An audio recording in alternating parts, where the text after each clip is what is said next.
ಹೌದಾ? ಇಷ್ಟು ಎತ್ತರಕ್ಕೆ ನೀರು ಬಂದು ಹೊರಗೆ ಚೆಲ್ತದೆ.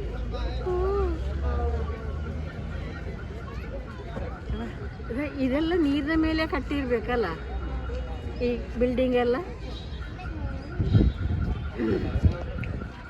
ಇದು ಫುಲ್ಲು ಸಮುದ್ರ ಇರ್ಬೇಕು ಇದೆಲ್ಲ.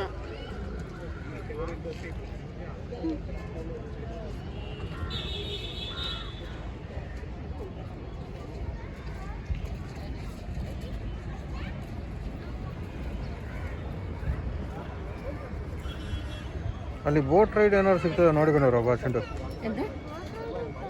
ಇರ್ತದ ಹೋಗಿವ್ರಪ್ಪ.